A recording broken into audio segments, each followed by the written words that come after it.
Hello YouTube, this is Desert Fox again, this time bringing you a Terran versus Zerg. Now, Zerg is not as much reactionary for me, well that's what I find, as Protoss is, but you still do need to react to what the Zerg is doing, and it does change things, but not your whole build order and what structures you make. That's what I've gone. I might be wrong, but up till now, that's been right for me, and it's been working for me.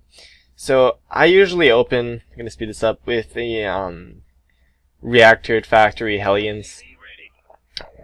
A lot of people do it nowadays, and it just seems to be really popular. I like it. I don't particularly love it if they just roach rush, but the trick is you just get a tech lab on your barracks and start pumping marauders right away. So now I'm scouting. I should probably return those minerals first.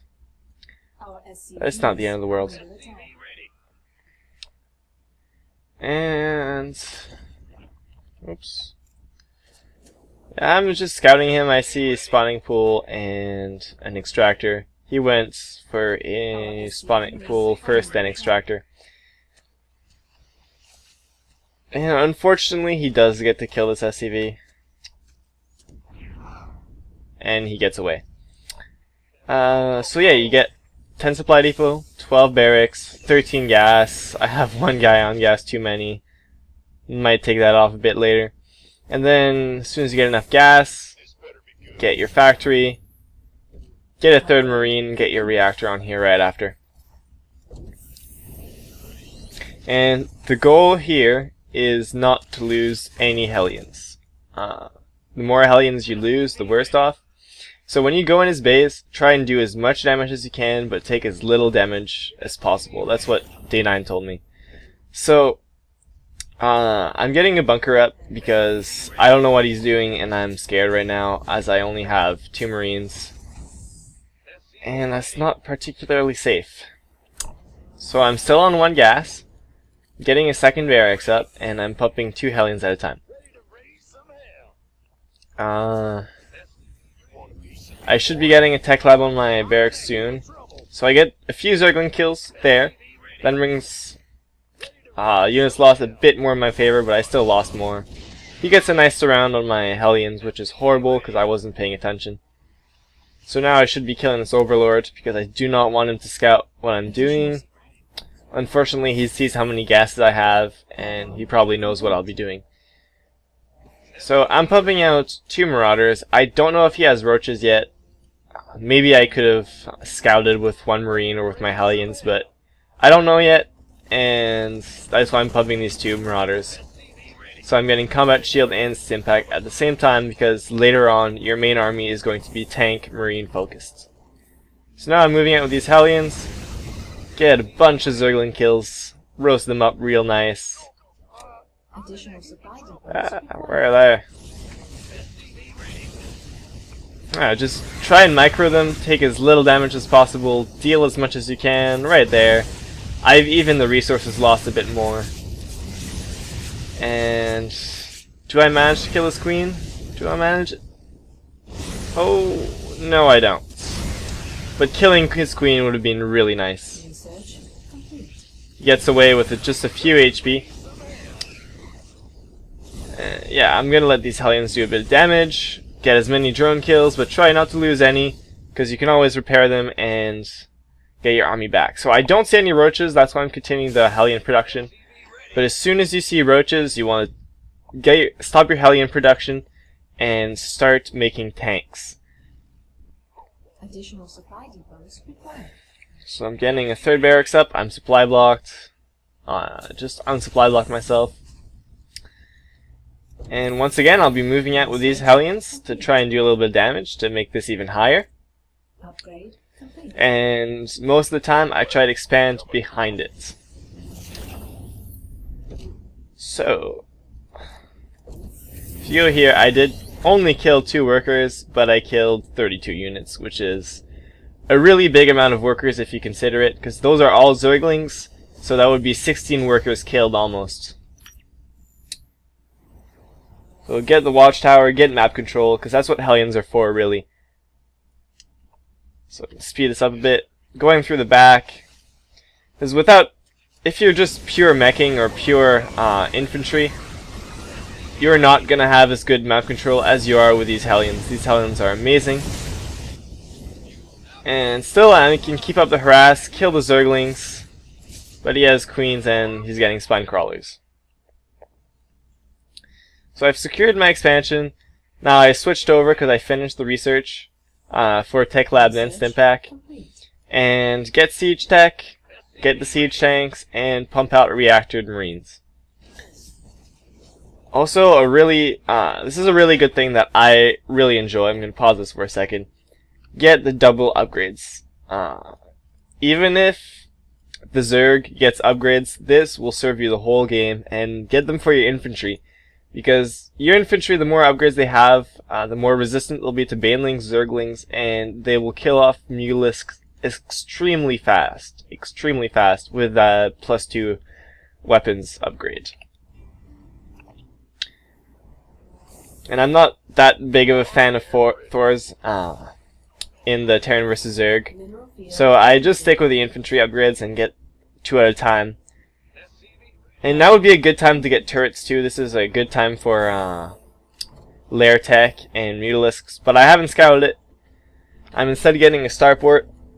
And you don't need your starport super early, unless you really want to push out, because they cost a lot of money. So might as well get the upgrades first, turtle up a bit, then get your starport when you feel like you want to push out.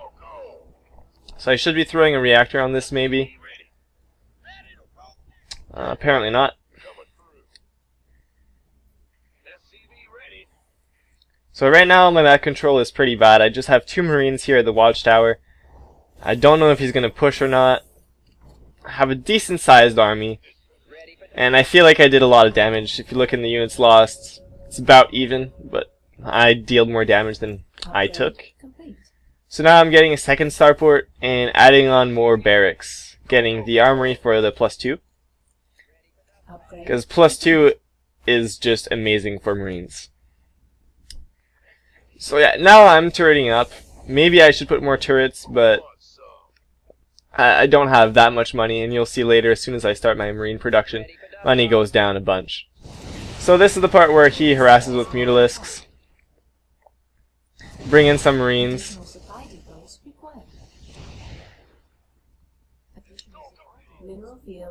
And I supply block myself. So yeah, at this point, I don't know what's his lair timing, although I already know he has it. I don't know if he has Hive yet, which would be horrible, because I don't have any tech labs for ghosts. But yeah, right now you just want to pump out the medevacs and the Marines and the tanks. That will be your main army. Now here, he had way too many Banelings there, and my Marines weren't that well split. I'm just going to back this up just a bit because I missed this. But yeah, my Marines weren't well split, and he just rolled in all his Banelings except the siege tanks. If you focus fire the Banelings, the siege tanks will just annihilate them. So I killed his third. This is awesome. I should be expanding myself, but I know I told you this before, I'm really shy at expanding. So just try and keep up production on all these buildings. Keep up the siege tank, medevac, and Marine production.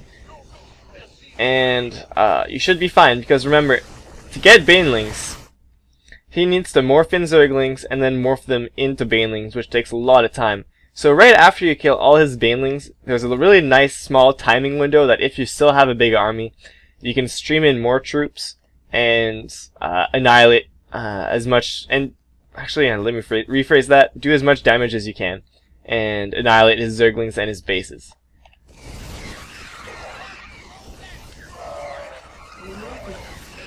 So 2-2 isn't even finished, but I'm about to get 2 weapons really soon. 2 armor is going to follow it up after. I just got 2 weapons. This push is really strong. Maybe I should have waited a bit longer until my +2 weapons finished. But I did a lot of damage. I'm happy about it. I don't want to lose these siege tanks to the Mutalisks. That would be really, really bad. He picks off 1. So now I just pull back. And this is where pulling back is really useful. you can pull back, regroup, and then push back into the Zerg. But he got a surround on me, but I have +2/+2. See how those lings just died. So yeah, that's the advantage of +2. Lings just melt. Unless he has good upgrades, which he didn't. So I pull back, regroup. I have an army waiting at home. I should have secured my third a while ago. My main's mining out really quickly. Got idle SCVs and just way too many SCVs. 19 on those 2 mineral patches, which are really mined out. So I push out again with my marine army. That is 2-2. Siege tanks with no upgrades and medevacs. So now I'm setting up with a good spread. Well, not the best spread, but it's alright. You just want to minimize the infestor and the baneling damage. So now my army is clumped up. That's really horrible. He gets a few nice shots with his banelings. Picks off my siege tanks. I'm running away. I left a group of marines here by accident. And I just try to pick off all the banelings. Try not to get hit, but I take a huge hit right there. And now I still have an army macroing back at home, and now I decided to push into his other expansion. So now all he has left right now, because he didn't have time to morph in the new Zerglings, he didn't have time to get the Banelings, so he's forced to attack with the Mutalisks, and that's good because he can't harass with the Mutalisks anymore because I'm constantly putting pressure up in his front, which is great because he can't do any drone production anymore. He has to produce army. So drone kills at this point are really important. But just pick off the production facilities, which is actually the hatchery, really important. Picking off the gas too. His Zergs need gas and love gas. So now I've done a lot of damage, almost double damage that I took. And this is just a unit composition that's simple to make, and really it's powerful if you attack at good timings, which is before infestors or tier 3. Now I'm attacking the larva, which is stupid because larvas have amazing armor. I scan the banelings, so I try and spread, and this is the good part right here, right before the ends. I focus fired the banelings. Right here. I focus fire the banelings with my siege tanks, and down they go. I don't even take a single baneling hit. And that wins me the game. If you check back the units lost, he's taken double now. I still have an army. I am building my third, although it's super late. But that's how I like to play against Zerg, is just keeping up the aggression. As soon as you have big upgrades like 2-2, you have a good amount of siege tanks, a good medevac cloud. I have a huge medevac cloud. That's when you want to push out. And if you can, if you have spare micro lying around, put the siege tanks in a hotkey and focus fire the banelings. It is incredible. The banelings just explode and melt away, and your marines are free to destroy everything else. Thanks for watching.